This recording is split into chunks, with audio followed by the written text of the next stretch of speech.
Hello friends, welcome to Telugu audio story. మీరు కనుక ఛానల్ని ఫస్ట్ టైం చూస్తున్నట్లయితే ఛానల్ సబ్స్క్రైబ్ చేయండి, లైక్ చేయండి. అలాగే ఈ స్టోరీపై మీ వాల్యుబుల్ ఒపీనియన్ని కమెంట్ రూపంలో తెలియజేయండి. ఇక కథలోకి వెళ్దామా? చెలి నీవెవరో పార్ట్ 26 చూసే ముందు పార్ట్ 25 చూడండి. లింక్ డిస్క్రిప్షన్లో ఇవ్వడం జరిగింది.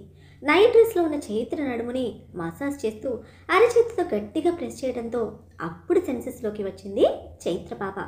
సెకండ్స్లోనే డీప్ కిస్తో లిప్స్లోని హనీని పీల్చేసి ఇంకా డీప్గా పోతున్న రాణాను అవాయిడ్ చేస్తూ తప్పించుకోవడానికి అంటూ తలను అటు ఇటు ఊపేస్తూ ఉంటే కిస్ డిస్టర్బెన్స్ అవ్వడంతో వెంటనే చైత్ర చేతులు వదిలి అదే చేతితో తన మెడ పట్టుకొని మిస్ అవుతున్న తన లిప్స్ని మళ్ళీ ఇంటెన్స్గా లాక్ చేశాడు రాణా. నిమిషాల పాటు చైత్రను లాక్ చేసి పెడుతున్న ముద్దుతో తనకి ఊపిరి కష్టమవుతూ ఉన్నా కూడా తెలియడం లేదు రాణాకు. చైత్ర ఎంత ట్రై చేసినా ఆర్మర్లా తనని గోడకి లాక్ చేసిన రాణా చేతిలో నుంచి విడిపించుకోవడం తన వల్ల కావడం లేదు. బ్రీతింగ్ హార్డ్గా మారి అప్పటి వరకు కాళ్లతో చేతులతో రాణాను కొడుతూ విడిపించుకోవడానికి ట్రై చేసి ఫెయిల్ అవుతూ ఉన్న చైత్ర ఇక లాస్ట్ ట్రైల్గా రాణా ప్రైవేట్ పార్ట్ మీద కాలుతో పంచిచ్చేసరికి గట్టిగా తగిలిందేమో అని అరిచి ఒక హ్యాండ్తో తన ఖజానాను కవర్ చేసుకుంటూ చైత్రను వదిలి వెనక్కి వెళ్ళాడు. నోటితో గాలి పీలుస్తూ నొప్పికి కోపంగా చైత్రను చూస్తూ ఉంటే అప్పటి వరకు తన ప్రాణానికి దూరమైన ఊపిరిని పోసుకుంటూ చెమటలతో నిలువెల్లా తడిసిపోయి కనిపించింది తను. జరిగింది సెన్స్ చేస్తూ తన లిప్స్ని టచ్ చేసి ఆ ఫీల్తో చైత్రను చూస్తే అసహ్యంగా కంపరంగా ఫీల్ అవుతూ రాణా టచ్ చేసిన నాలుక, లిప్స్, ఫేస్, నడుము పిచ్చి పట్టిన దానిలా టీషర్ట్తో క్లీన్ చేసుకుంటూ ఉంది తను. తనని అలాగే చూస్తూ కొన్ని నిమిషాల పాటు అక్కడ నిలబడ్డాడు రాణా. కాసేపటి తర్వాత రాణా వదిలిన చోటే గోడకి జారిపోయి ఉంది చైత్ర. తన కళ్ళలోని కోపం, ద్వేషం, అసహ్యం రాణాను తగలబెట్టేసేలా ఉన్నాయి. స్వెట్ తగ్గి నార్మల్ అవ్వడంతో కన్నీళ్లు జారుతున్న కోపంతో, ఇదేగా నీకు చేతనైంది? ఆ రోజు లిఫ్ట్లో ఇలాగే నన్ను భయపెట్టాలని చూసావు, అప్పుడు కుదరలేదు, అందుకే ఇప్పుడు ఇలా చేసి చూపించావు. ఆంబోతులా తిని పెంచిన కండల బలం ఇలా ఈ విధంగా ఆడవాళ్ళ మీద చూపించి అదే మగతనం అనుకోవడం, అదే గొప్ప విక్టరీగా ఫీల్ అవ్వడం నీకు అలవాటే కదా. ఇలా నన్ను సాధించి నువ్వు గెలిచావు కదూ అని అంటూ ఉంటే పటపటలాడిస్తూ ఉన్నాడు దవడ కండరాలను రాణా. చైత్ర మాట్లాడే ప్రతి మాట అతనికి కోపాన్ని తెప్పిస్తూ ఉన్నా బ్యాలెన్స్ ఉన్న పని ఫినిష్ చేయాలన్న టార్గెట్తో తన మాటలు వదిలేసి ముందుకు స్టెప్ వేశాడు. అంతే, దిగ్గున లేచిన చైత్ర రాణకు అడ్డుగా నిలబడింది. నన్ను ఆపాలని చూస్తే ఈసారి రేప్ చేసి పాడేస్తా అంటూ అరిచిన రాణా అరుపుకు భయపడి వెనకడుగు వేసిన తన్ని ఎత్తి తెచ్చి సోఫాలో పడేసి లక్కీ రూమ్లోకి వెళ్ళాడు రాణా. డోర్ క్లోజ్ చేసి ఉండడంతో బయట జరిగిన అరుపుల యుద్ధం ఏది చెవిన పడని లక్కీ ప్రశాంతంగా నిద్రపోతూ ఉన్నాడు. వాడి స్లీప్ డిస్టర్బ్ చేయకుండా కేర్ఫుల్గా షోల్డర్ మీద వేసుకొని బయటకు వచ్చిన రాణా చైత్ర కోసం చూశాడు. రాణా బెదిరింపుకు తగ్గి సోఫాలోనే ముడుచుకొని ఏడిస్తూ వెక్కిళ్ళు పెడుతూ ఉంది చైత్ర. తన పెయిన్తో పని లేనట్టు 10 మినిట్స్ నీ కొడుకుకు కావాల్సిన రెగ్యులర్ థింగ్స్ అన్నీ ప్యాక్ చేసుకొని తీసుకునిరా అని నార్మల్ వాయిస్తో ఆర్డర్ వేసి బయటకు నడిచాడు. రెగ్యులర్ థింగ్సా? అవేందుకు అని అర్థం కాక పరుగున బయటకు వచ్చింది చైత్ర. షోల్డర్ మీద లక్కీతో బయట ఉయ్యాలలోనే కూర్చుని ఉన్నాడు రాణా. ప్లీజ్, ఏం చేస్తున్నావు అంటూ నెమ్మదిగా దగ్గరికి వెళ్ళి వాడినిచ్చే, వాడు స్ట్రెస్ తట్టుకోలేడు, ప్లీజ్ అని బెగ్ చేస్తూ ఉంటే ఇవ్వడానికి కాదు తీసుకుంది, 24/7 నా కంట్రోల్ నువ్వు ఉండాలి అని చెప్పాను. బట్ నీకు నేనంటే భయం లేదు, నా మాట అంటే లెక్కే లేదు, అందుకే రూల్స్ బ్రేక్ చేశావు. నీ ఇష్టానికి నీకు నచ్చినట్టు అట్లీస్ట్ నాకు ఇన్ఫార్మ్ కూడా చేయకుండా వచ్చేసావు. నా ఆర్డర్ ఫాలో అవ్వకపోతే అది ఎలా చేయించాలో నాకు బాగా తెలుసు అని 10 మినిట్స్లో కిందుండాలి అని అంటూ ఉంటే ఎందుకు అని అడిగింది పొంగుకొస్తున్న దుఃఖంతో. ఇక మీదట 24/7 నా కంట్రోల్లోనే ఉంటావు అందుకు అని, లేకుంటే వీడు నాతో పాటే ఉంటాడు శాశ్వతంగా, అదే ఫైనల్ వర్డ్ అన్నట్టు చెప్పి లక్కీతో సహా కిందకు వెళ్ళిపోయాడు రాణా. బాబుతో పాటు కారు ఎక్కుతున్న రాణాను చూసి ఫాస్ట్గా లోపలికి వెళ్ళి కావలసినవన్నీ ప్యాక్ చేసుకొని డోర్ లాక్ చేసి పరుగున పడుతూ లేస్తూ కిందకు వచ్చిన చైత్ర కంగారుగా కార్ బ్యాక్ సీట్లో ఎక్కి కూర్చుంది. తనని మిర్రర్లో నుంచి గమనించిన రాణా చూపులకి సారీ సారీ మర్చిపోయాను, ముందుకు వస్తాను అని వడిలో ఉన్న బ్యాగ్ సీట్లో పడేసి క్షణంలో ముందుకు వచ్చి కూర్చొని వచ్చేశాను, ప్లీజ్ వాడినివ్వు అని అడిగింది, తెరలు తెరలుగా వస్తున్న దుఃఖాన్ని కంట్రోల్ చేస్తూ. తనంత దీనంగా బెగ్ చేస్తూ ఉన్న లక్కీని ఇవ్వలేదు రాణా. మొండిగా సింగిల్ హ్యాండ్తో లక్కీని అలాగే మేనేజ్ చేస్తూ కార్ స్టార్ట్ చేసి రేవతి మెన్షన్కి వచ్చాక బ్రేక్ వేశాడు. రాణా సింగిల్ హ్యాండ్ డ్రైవింగ్కి లక్కీ గురించి టెన్షన్ పడుతూనే ఉంది చైత్ర. తనను పట్టించుకోకుండా లక్కీతో కార్ దిగేసి వెళ్తూ ఉంటే బ్యాగ్తో బాబు నిమ్మని రిక్వెస్ట్ చేస్తూనే రాణా వెంటే లోపలికి వచ్చింది చైత్ర. వర్కర్స్ తప్ప ఇంట్లో నా అనుకున్న వాళ్ళు ఎవ్వరూ కనిపించలేదు రాణాకు. స్ట్రైట్గా స్టెప్స్ ఎక్కి వెళ్తూ ఉంటే ప్లీజ్ రాణా ప్లీజ్, వాడు పసివాడు, ఇన్నోసెంట్, వాడిని బాధ పెడితే నీకేం వస్తుంది చెప్పు, ప్లీజ్ వాడిని ఇచ్చేయి అని వెంటనే పరుగు లాంటి నడకతో అడుక్కుంటూ వస్తోంది చైత్ర. ఫస్ట్ ఫ్లోర్ తన బ్లాక్లోనే ఒక రూమ్ చూపించి చైత్రను లోపలికి పొమ్మన్నాడు. డోర్ స్టెప్ ముందు నిలబడి వెళ్తాను, ముందు వాడినివ్వు ప్లీజ్ అని అడిగింది పిలబిలలాడుతున్న మనసుతో. తల కొద్దిగా సైడ్ టర్న్ చేసి తన షోల్డర్ మీద హాయిగా నిద్రపోతున్న లక్కీ వెన్ను మీద చేయి వేసిన రాణా చైత్రకి ఇవ్వడం ఇష్టం లేనట్టే వెళ్ళిపోతూ ఉంటే గబుక్కున తన ముందు చేతులు చాపి అడ్డంగా నిలబడి నేను ఇక్కడే ఉంటా, ఎక్కడికి వెళ్ళను, 24/7 నీ కంట్రోల్లోనే ఉంటాను, ప్లీజ్ వాడినిచ్చే, నిద్ర మధ్యలో లేచి అమ్మ కనపడకపోతే వాడు ఇబ్బంది పడతాడు, ప్లీజ్ అర్థం చేసుకో, నేను తప్ప వాడికి ఇంకెవ్వరూ అలవాటు లేదు అని బెగ్ చేస్తూ ఉంటే ఏమనుకున్నాడు, వెనక్కి తిరిగి రూమ్లోకి వచ్చి బెడ్ మీద వాడిని పడుకోబెట్టాడు. కంగారు పడుతూ వెనక్కి లోపలికి వచ్చిన చైత్ర బాబుని బెడ్ మీద వదులుతూ ఉంటే అప్పుడు తేలికగా ఊపిరి పీల్చుకుంది. తన ప్రమేయం లేకుండానే జారిపోతున్న కన్నీళ్లతో నిలబడ్డ చైత్ర ముందుకు వచ్చి ఇక మీదట నా పర్మిషన్ లేకుండా నువ్వు ఏం చేసినా సరే ఆ ఎఫెక్ట్ వాడి మీద ఉంటుందని రాణా గంభీర్యంగా చెప్తూ ఉంటే వద్దు ప్లీజ్, వాడు చిన్నవాడు, వాడికి ఏమీ తెలీదు, నేను చెప్తున్నానుగా, నీకు చెప్పకుండా నీకు తెలియకుండా నేను ఏది చేయను అని చేతులు జోడించిన చైత్రను సీరియస్గా చూస్తూ వదిలి వెళ్ళాడు రాణా. రాణా బయటకు వెళ్ళగానే డోర్ క్లోజ్ చేసి బెడ్ దగ్గరికి వచ్చి లక్కీని చూసుకుంటున్న చైత్ర అప్పటి వరకు ఉగ్గబట్టిన దుఃఖానికి విముక్తినిస్తూ ఫ్లోర్ మీదకి జారిపోయింది. తన రూమ్కి రావడమే షవర్ ఆన్ చేసి డ్రెస్తో సహా దాని కింద నిలబడ్డాడు రాణా.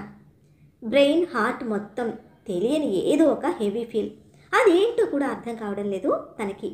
ఏదో మిస్ చేసుకున్న ఫీల్, తనకి సొంతమైనది వదిలేసుకున్న ఫీల్, అది ఏంటో అని ఆలోచిస్తున్న రాణాకు లక్కీ కళ్ళల్లో మెదులుతూ ఉంటే వాడి కోసం ఏడుస్తున్న చైత్ర ఫేస్ కోపం తెప్పిస్తోంది. ఆ హెవీ ఫీల్ క్యారీ చేయడం చాలా ఇరిటేషన్ కలిగిస్తోంది. ఎందుకు అని తనను తానే ప్రశ్నించుకున్న రాణా ఎమోషనల్ కంట్రోల్ లాస్ అవుతూ ఉంటే షవర్ ఆఫ్ చేసి వెడ్ డ్రెస్తోనే బయటకు వచ్చిన రాణా విస్కీ బాటిల్తో బాల్కనీలోకి వెళ్ళాడు. బాటిల్ ఖాళీ చేస్తూ అక్కడే బీన్ బ్యాగ్ మీద సెటిల్ అయిన రాణా ఒక టైంకి లేచి Chaitra room back side door open చేసి లోపలికి చూశాడు. బెడ్ మీద లక్కీ క్యూట్గా ముడుచుకొని పడుకుంటే వాడి హ్యాండ్ పట్టుకొని బెడ్కి తల అంచి ఫ్లోర్ మీదే ఉంది చైత్ర. కేర్ఫుల్గా అబ్జర్వ్ చేసిన రాణాకు చైత్ర స్లీప్లో ఉందని కన్ఫర్మ్ అయ్యాక నెమ్మదిగా డోర్ ఓపెన్ చేసుకొని లోపలికి వచ్చాడు. దొంగ మొహంది, ద వరల్డ్ బెస్ట్ మదర్లా నాటకాలు ఆడుతుంది అని చైత్ర మీద ఇరిటేట్ అవుతూ స్లోగా బెడ్ ఎక్కి లక్కీ అదర్ సైడ్ పడుకున్నాడు రాణా. ఇప్పటి వరకు అతని హార్ట్ క్యారీ చేస్తున్న హెవీ ఫీల్ నెమ్మదిగా తగ్గుతూ ఉంటే తన డ్రింక్ స్మెల్ వాడికి ఇబ్బంది కాకూడదని దూరం పడుకుని చాపిన చేతి వేళ్లతో స్లోగా వాడి హెయిర్ని కదుపుతూ ఉంటే ఒక హ్యాపీ ఫీల్ రాణా మనసుకి. అదేమో పెద్ద దొంగది, నువ్వేమో పెద్ద యాటిట్యూడ్ కింగ్వి, నేనే అనుకుంటే నాకు డబల్ ఉన్నావు, ఎందుకురా ఇలా నన్ను లాక్ చేస్తున్నారు అని చాలాసేపు బెడ్ మీద లక్కీని చూస్తూ గడిపేసిన రాణా చాలా కేర్ఫుల్గా బెడ్ దిగి ఫ్లోర్ మీద ఉన్న చైత్ర ముందుకు వెళ్ళి బెడ్కి ఆనుకొని కూర్చున్నాడు. ఏడ్చి ఏడ్చి ఉబ్బిపోయిన కళ్ళ కింద కన్నీటి చారికలు బుగ్గల మీద కనిపిస్తూ ఉంటే తనని అలానే చూస్తూ అసలు వాడు నీ కొడుకేనా, నీ బక్క బాడీకి ఆ యాపిల్ పండు ఎలా పుట్టాడే అంటూ స్లోగా తన బుగ్గ మీద వేలుతో పొడిచాడు. అబ్బే అస్సలు సెన్స్ లేదు చైత్ర సైడ్. మామూలు టార్చర్ పెట్టాడా ఈగో బాబు, నిద్రపోయిందనడం కన్నా అలసిపోయి స్పృహ లేకుండా సొమ్మసిల్లుందనడం కరెక్టేమో. నీ ఇష్టం వచ్చినట్టు అనుకో, నాకైతే సంబంధం లేదు.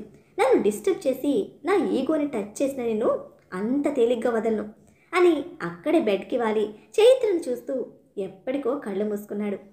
భయంకరంగా నవ్వుతూ లక్కీ మెడ పట్టుకొని గాలిలో నిలబెట్టిన రాణా క్రూయల్ మెంటాలిటీకి భయపడుతూ, వద్దు, వాణ్ణి వదిలే, వాణ్ణి ఏమీ చేయొద్దు అని అరుస్తూ లేచి కూర్చుంది చైత్ర. ప్లీజ్, నీ కాళ్ళు పట్టుకుంటాను, నా లక్కీని నాకు ఇచ్చేయి అని ఇంకా ఏదో భయంతో బెగ్ చేస్తున్న చైత్ర షోల్డర్స్ పట్టుకొని అమ్మా అమ్మా అని కుదిపేస్తూ ఉంటే లక్కీ అరుపులకి కళ్ళు తెరిచి చూసింది చైత్ర. పెద్ద పెద్ద కళ్ళతో తనని విచిత్రంగా చూస్తూ ఉన్నాడు లక్కీ. కళ్ళ ముందు హెల్దీగా కనిపించిన లక్కీని గబుక్కున 2 చేతులతో దగ్గరికి తీసుకొని గట్టిగా గుండెలకు హత్తుకుంటూ, నువ్వు ఓకే కదా అని అడిగింది భయంగా. హామా, ఐఎమ్ ఓకే, ఇప్పుడు నువ్వే నన్ను పచ్చడి చేస్తున్నావు అని నొక్కుకున్న వాడి ముక్కు మొహం చూపించి చెప్తూ ఉంటే వెంటనే వాడిని వదిలి సారీ అంది. అంత గట్టిగా హక్ చేసుకొని వాడిని ఇబ్బంది పెట్టినందుకు. నీ సారీ నాకు అలవాటే కానీ ముందు ఇది చెప్పు అని తల్లి చెంపలు పట్టుకొని రూమ్ చూపిస్తూ మనం ఎక్కడున్నాం అని అడిగాడు ఆశ్చర్యం నిండిన గొంతుతో అనుమానంగా. లక్కీ ప్రశ్నతో అప్పుడు నైట్ రాణా చేసిన బీభత్సం గుర్తు తెచ్చుకుంటూ ఏం చెప్పాలో అర్థం కాక బ్లాంక్ ఫేస్తో వాడిని చూసింది. ఏంటమ్మా తెలీదా అని అడిగాడు వాడు కూడా క్వశ్చన్ మార్క్ ఫేస్తో. చిన్న గొంతుకతో తెలుసు అంటూ లక్కీని దగ్గరికి తీసుకొని, రాత్రి మా డెవిల్ బాస్ అర్జెంటుగా రమ్మంటే నేను తీసుకొని వచ్చేసాను అని కవర్ చేసింది. నీకు ఆఫీస్ డే టైం కదా, నైట్ టైం ఎందుకు రమ్మన్నాడు అని వాడి షార్ప్ బ్రెయిన్తో సీరియస్గా అడిగాడు. మా బాస్ డెవిల్ కదా, అలాగే కాల్చుకు తింటాడు అని వాడికి అనుమానం రాకుండా కోపం నటిస్తూ చెప్పింది చైత్ర. ఆ పెద్ద మనిషిని నేను ఇప్పుడే అడుగుతాను, మా అమ్మని ఇలా ఎందుకు టార్చర్ చేస్తున్నావని నేను అడుగుతానుండు అంటూ వాడు బెడ్ మీద నుంచి కిందకు దూకుతూ ఉంటే షాక్ కొట్టి నోరు తెరిచింది చైత్ర. తనకు బాగా గుర్తు, నైట్ ఏడుస్తూ ఏడుస్తూ నేల మీదే లాస్ట్గా కళ్ళు మూసుకుంది. రైట్ నౌ తను బెడ్ మీద ఉంది. How is it possible? Lucky నా వెయిట్ క్యారీ చేయలేడు.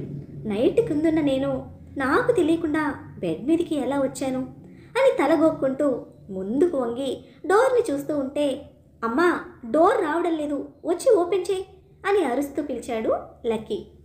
తను ఉన్న కన్ఫ్యూజన్లో వస్తున్నా అంటూ వెళ్ళి డోర్ ఓపెన్ చేసి మళ్ళీ వెంటనే క్లోజ్ చేసింది. అమ్మా ఏం చేస్తున్నావు నువ్వు? నేను బయటకు వెళ్ళాక కదా నువ్వు డోర్ క్లోజ్ చేయాలి అని చైత్ర కన్ఫ్యూజన్కి లక్కీ తను ఇంకా అక్కడే ఉన్నానని గుర్తు చేస్తూ ఉంటే, ఒరే బంగారం అది కాదురా అంటూ వాడి ముందు నీల్ డౌన్ అయ్యి, మనం కొన్ని రోజులు ఇక్కడే ఉండాలి, ప్లీజ్ నానా, నువ్వు వెళ్ళి ఆ కోపిష్టి తాటి చెట్టుతో గొడవ పడకూడదు అని రిక్వెస్ట్ చేస్తూ ఉంటే, ఎందుకు ఉండాలి అని వాడు సీరియస్గా క్వశ్చన్ చేశాడు. లక్కీ బాబుని ఇప్పుడు ప్రాపర్గా సెట్ చేయకపోతే తర్వాత వాడినే టార్గెట్ చేసిన రాణాతో ప్రాబ్లం. అందుకే నా బంగారం చాలా షార్ప్ అంటూ వాడి మొహం అంతా ముద్దులతో తడిపేస్తూ ఈ గ్యాప్లో ఐడియా కోసం బుర్రని హీట్ ఎక్కించింది చైత్ర. అమ్మా వదులు అని ఉడుక్కుంటూ చైత్ర మౌత్కి తన బుజ్జి చేతులతో షట్టర్ వేసి, నేను షార్ప్ అండ్ బ్రేవ్, అది నాకు తెలుసు, నువ్వు ముద్దులు పెట్టి నా చీక్స్ రెడ్ చేయకుండా ముందు ఇది చెప్పు, మనం ఇక్కడ ఎందుకు ఉండాలి అని వాడు అదే పట్టుగా మళ్ళీ గట్టిగానే అడిగాడు. ప్రతాప్ సార్ ఉన్నారు కదా, ఆయన హెల్త్ బాగాలేదు కదా, నాకు వర్క్ చెప్పాలన్న ప్రతిసారి ప్రతాప్ సార్ కోసం నేను ఇక్కడికి వచ్చి వెళ్ళడం కష్టమవుతుంది. సార్నే ఇలా చెప్పారు. నైట్ అనుకోకుండా నేను అలా తీసుకుని వచ్చేసరికి సార్ చాలా ఫీల్ అవుతూ కొన్ని డేస్ ఇక్కడే ఉండమని రిక్వెస్ట్ చేశారు. పెద్దవారు కదా, ఆయన కోసం ఓకే అన్నాను అని అందంగా అబద్ధాలు అల్లేసి లక్కీ నమ్మేలా చక్కగా చెప్పింది చైత్ర. వాడు బుగ్గను వేలేసుకొని కొన్ని సెకండ్స్ బాగా థింక్ చేసి, నిజంగానా అని అడిగాడు డౌట్ ఫేస్తో. నిజంగా అని చాలా స్ట్రాంగ్గా చెప్పింది చైత్ర. అయితే ఓకే అని మా టీచర్కి ఫోన్ చేసి లీవ్ చెప్పు అంటూ వాడు నైట్ ప్యాంట్ రిమూవ్ చేస్తూ ఉంటే వాడికి హెల్ప్ చేస్తూ, లీవ్ ఎందుకు లక్కీ అని అడిగింది అయోమయంగా. నాకు అర్జెంట్, ముందు వెళ్ళాలి అని వాడు హడావుడి చేస్తూ ఉంటే, కమ్ కమ్ అంటూ వాడిని చంకన వేసుకొని అంత పెద్ద రూమ్లో వాష్రూమ్ ఎక్కడుందో వెతుక్కొని లోపలికి తీసుకువెళ్ళేసరికి పొట్ట పట్టుకొని కోపంగా చూశాడు లక్కీ. సారీ బంగారం, ఫస్టే కదా, నాకు కూడా తెలియలేదు అని చెవులు పట్టుకుంది చైత్ర. పోమ్మా అని వాడు గంతు పెట్టుకున్న మొహంతో అన్లోడ్ చేస్తూ ఉంటే డోర్ కొట్టిన సౌండ్కి బయటకు వచ్చింది చైత్ర. మేడ్ ప్రతాప్ సార్ మిమ్మల్ని పిలుస్తున్నారు మేడం అని చెప్పేసరికి వెనక నిలబడి ఉన్న చైత్ర నైట్ డ్రెస్లో ఉన్న తన అవతారానికి 10 మినిట్స్లో వస్తానని చెప్పి పంపించింది. నైట్ తెచ్చిన బ్యాగ్ ఓపెన్ చేస్తూ ఉంటే అప్పుడు చూసింది టైం 10:20 చూపిస్తున్న టైంకి బాధగా తల కొట్టుకుని స్కూల్కి ఫోన్ చేసి లక్కీకి లీవ్ చెప్పి శారీ తీసి పెట్టుకొని లక్కీ అప్పటికే బయటకు రావడంతో తాను వెళ్ళింది. చైత్ర టెన్షన్ గమనించిన లక్కీ తన డ్రెస్ బ్యాగ్ నుండి తీసి బెడ్ మీద పెట్టుకొని టవల్లోకి మారి అమ్మ కోసం వెయిట్ చేస్తూ ఉన్నాడు. బయటకు వచ్చేసరికి టవల్లో ఉన్న లక్కీని చూసి నీకు మళ్ళీ వచ్చి బాత్ చేయిస్తాను, వెయిట్ చేస్తావా అని అడిగితే ఓకేమ్మా అని అన్నాడు వాడు నవ్వుతూ. ప్రతాప్ సార్ పిలుస్తున్నారు, వెళ్ళి వస్తాను అని ముడిపెట్టిన జడని ఓపెన్ చేసి స్పీడ్గా దువ్వేసుకొని ఫాస్ట్గా రెడీ అయ్యి ప్రతాప్ వర్మ దగ్గరికి వచ్చింది చైత్ర. నైట్ వేర్లో అప్పుడే అక్కడే ఉన్నాడు రాణా కూడా. తనని చూడడమే బెదురుతూ ఆగిపోయిన చైత్రని రమ్మని దగ్గరికి వచ్చి తీసుకువెళ్ళాడు ఉదయ్. ఏం జరిగింది చైత్ర, నువ్వు చెప్పు అని గాంభీర్యంగా అడిగాడు ప్రతాప్ వర్మ. ఆయన అడిగిన విధానానికి మ్యాటర్ మొత్తం తెలిసిందని అర్థం చేసుకుంటూ రాణా వైపు చూసి మౌనంగా నిలబడింది చైత్ర. అయితే నీకు ఇక్కడ ఉండడం ఇష్టం లేదు అని భారంగా నెట్టూచి తప్పు చేశావు అన్నట్టు కొడుకుని చూశారు ప్రతాప్ వర్మ. రాణా అసలు ఆ మాత్రం ప్రతాప్ వర్మని కేర్ చేస్తూ అక్కడ నిలబడడమే గొప్ప అయితే ఇక తన నుంచి ఆన్సర్ ఎక్స్పెక్ట్ చేస్తున్న ప్రతాప్ వర్మ వెయిటింగ్కి చెప్తాడా లేదా అన్న క్యూరియాసిటీతో చూస్తూ ఉంది చైత్ర. రాణా నువ్వే చెప్పాలి అన్నాడు ఉదయ్ ప్రతాప్ వర్మ వెయిటింగ్కి సపోర్ట్ చేస్తూ. ఏం చెప్పాలి అని ఇరిటేటెడ్గా బాడీ స్ట్రెచ్ చేస్తూనే ఏదో కొంపలు మునిగిపోతున్నట్టు నువ్వు ఫోన్ చేసి రమ్మంటే వచ్చాను, అసలు ఇక్కడ ఏం జరుగుతోంది, ఎందుకు పిలిచావు నన్ను అని తాపీగా ఎదురు ఉదయ్ని అడుగుతున్న రాణా ప్రశ్నతో షాక్ కొట్టిన చైత్ర పాప నోరు తెరిచి అలానే నిలబడింది. వామ్మో ఏం జరుగుతుంది ఇక్కడ, అసలు వీడేమో ఇన్నోసెంట్లా నాటకాలు ఆడుతున్నాడు అంటే ఇప్పుడు ఇక్కడ కూడా నేనే బలిపశువునా అని టెన్షన్ పడుతూ ప్రతాప్ వర్మని చూసి వీడు ఎవ్వరికి వాల్యూ ఇవ్వడు, ఆఖరికి కన్న తండ్రికి కూడా. ఇప్పుడు సార్ నన్ను అడిగితే నేనేం చెప్పాలి అని లోనే టెన్షన్తో కొట్టేసుకుంటూ ఉంది చైత్ర. రాణా బీ సీరియస్, చైత్రను బాబును నైట్ ఇక్కడికి తీసుకొచ్చింది నువ్వే కదా అన్నాడు ఉదయ్ సూటిగా ఆన్సర్ కావాలి అన్నట్టు చూస్తూ. నేనే అని నిర్లక్ష్యంగా ఇచ్చిన రాణా ఆన్సర్తో ప్రతాప్ వర్మ గారి మొహం కందగడ్డలా మారింది. ఎందుకు తీసుకొచ్చావు, అంత నైట్ టైం అలా ఇద్దరిని తీసుకురావాల్సిన అవసరం ఏముంది, అదే అంకుల్ అడుగుతున్నారు అని ఉదయ్ చెప్తూ ఉంటే నీకు తెలియకుండా ఏం జరిగిందిరా అంటూ వచ్చిన రాణా ఆన్సర్కు అర్థం కాని క్వశ్చన్ మార్క్ వేస్తూ నిలబడ్డాడు ఉదయ్. మరి ఇప్పుడు రాణా ఏం సమాధానం ఇస్తాడు? చైత్రను ఆ ఇంట్లో ఇష్టం లేకుండా లాక్ చేశాడని ప్రతాప్ వర్మ అర్థం చేసుకుంటారా? చైత్ర ప్రతాప్ వర్మ గారి హెల్ప్తో సేవ్ అవుతుందా, లేక ఎవ్వరూ లెక్క చేయని రాణా పంతానికి బలవుతుందా? అందరినీ ఫేస్ చేసిన రాణా లక్కీని ఫేస్ చేయగలుగుతాడా? ఏం జరుగుతుందో తెలుసుకోవాలనుకుంటే నెక్స్ట్ ఎపిసోడ్ని ఫాలో చేయండి. అలానే ఈ ఎపిసోడ్ని లైక్ చేయటం మాత్రం మర్చిపోకండి. Bye friends.